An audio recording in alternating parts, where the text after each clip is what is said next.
సిద్దిపేట జిల్లా గజ్వేల్ ప్రజ్ఞాపూర్ 19వ వార్డు భరత్ నగర్ కాలనీలో సిరి youth association ఆధ్వర్యంలో ఏర్పాటు చేసిన గణపతి మండపంలో ఆదివారం ప్రత్యేక పూజలు నిర్వహించి అన్నదాన కార్యక్రమాన్ని మున్సిపల్ చైర్మన్ రాజమౌళి ఏర్పాటు చేశారు.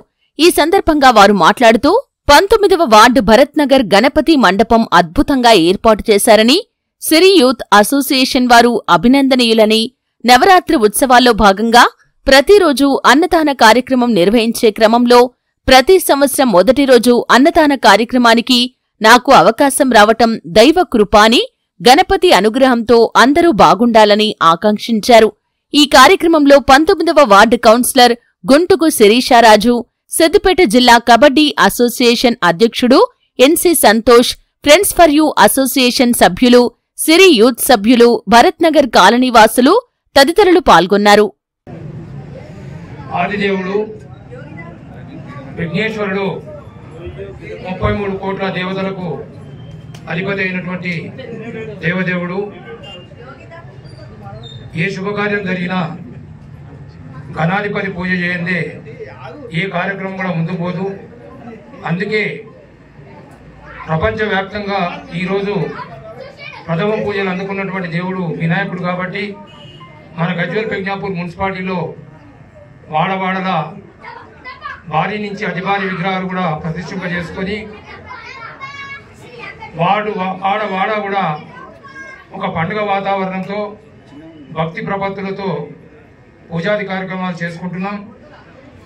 అదే తరహాలో ఈరోజు మన పక్కన కలయుగవర్ధుడు శ్రీ వెంకటనాథుడు ఆవరణలో విగ్రహాన్ని మనము పూజిస్తున్నాం.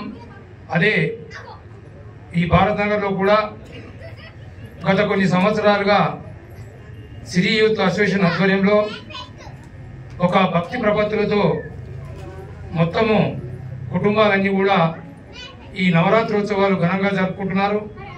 వారికి సిరి యూత్ క్లబ్, అలాగే భారత్ నగర్ వాసులు కానీ, ఈ చుట్టుపక్కల ఉన్నటువంటి భక్తులందరూ కానీ ప్రతినిత్యం కూడా ఉదయం సాయంకాలం పూజలో పాల్గొంటూ ఆ విఘ్ననాథుని సేవిస్తూ పూజల్లో పాల్గొంటూ అన్నదాన కార్యక్రమంలో పాల్గొంటున్నారు.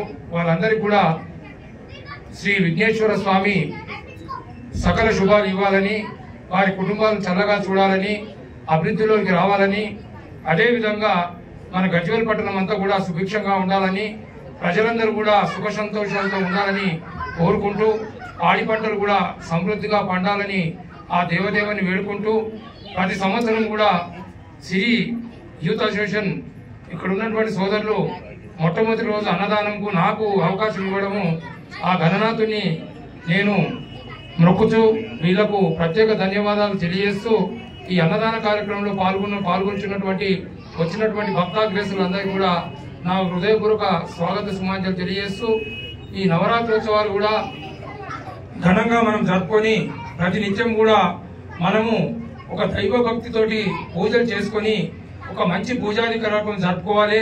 ఎందుకంటే ఈ 9 రాత్రులు అనేది చాలా విశిష్టమైనది. ఈ 9 రోజులు కూడా మనం నిష్ఠతోటి పూజ చేసుకుంటే ఆ గణనాథుడు మనకు కోరుకున్నటువంటి కోరికలు తప్పకుండా తీర్చుతారు. అందుకే మీరందరూ కూడా యూత్ పిల్లలు కానీ, మహిళామణులు కానీ, కుటుంబ సభ్యులు కానీ ఏ పండుగనైతే ఇంటిల్లి బాగా చేసుకునేటువంటి పండుగ ఏదైతే ఉంటుందో అది గణేష్ ఉత్సవాలే. ఎందుకంటే చిన్నపిల్లలు మొదలు పెడితే పండు ముసలి వరకు కూడా గణనాథుని యొక్క పూజలు అంటే బయటకు వచ్చి వాడవాడలో కూడా ఎక్కడైతే పూజ జరుగుతుందో అక్కడ పాల్గొనడం చాలా విశేషం. అదే వరుసలో ఈ భారత్ నగర్ లో కూడా 9వ నాడు కళ్యాణ మహోత్సవాన్ని ఏర్పాటు చేయడం జరిగింది. ఈ కళ్యాణం బుధవారం సాయంకాలము కళ్యాణ మహోత్సవాన్ని ఏర్పాటు చేయడం జరిగింది. ఇందులో కూడా భక్తులందరూ కూడా పాల్గొని ఆ యొక్క పూజాది కార్యక్రమంలో కళ్యాణోత్సవంలో పాల్గొని తిలకించవలసిందిగా కోరుతూ, మరొకసారి మన గణేష్ నవరాత్రి ఉత్సవాల సందర్భంగా గజ్వేల్ ప్రజ్ఞాపూర్ మున్సిపాలిటీ నిమజ్జన కార్యక్రమాన్ని కూడా ఘనంగా ఏర్పాటు చేయడం జరిగింది. ఇటు పాండవుల చెరువులు కానీ, కాసారం కానీ, ప్రజ్ఞాపూర్ కానీ, ముట్రాజ్పల్లి, సంగుపల్లి ఇవన్నీ కూడా గణనాథులను నిమజ్జన కార్యక్రమానికి ఘనంగా ఏర్పాటు చేయడం జరిగింది. ప్రజలందరూ కూడా దయచేసి ఈ 9 నవరాత్రోత్సవాలు ఘనంగా జరుపుకోవాలని, ఆ దేవదేవుని యొక్క ఆశీస్సులు పొందాలని కోరుకుంటూ, బోలో విఘ్నేశ్వర. ఈ వినాయక మండపంలో భాగస్వామ్యం చేసినందుకు బయట తెలిపిన చిట్టి సభ్యులందరికీ పేరు పేరున, అలాగే ముఖ్యంగా సిరి యూత్ సభ్యులందరికీ పేరు పేరున ఆప్యాయంగా పిలిచేందుకు, మమ్మల్ని ఇందులో భాగస్వామ్యం చేసేందుకు హృదయపూర్వక ధన్యవాదాలు తెలియజేస్తున్నాను. అలాగే మా ఆహ్వానాన్ని పంపించి మా ఎఫ్ఎఫ్ఈ సభ్యులే కావచ్చు, మా బీఆర్ఎస్ పార్టీ ప్రచార కమిటీ సభ్యులే కావచ్చు, యూత్ విభాగం సభ్యులే కావచ్చు, ఇక్కడికి వచ్చినందుకు వారికి కూడా ప్రత్యేక ధన్యవాదాలు తెలియజేస్తున్నాను. జై బోలో విఘ్నేశ్వర భగవానికి, జై బోలో విఘ్నేశ్వర భగవానికి.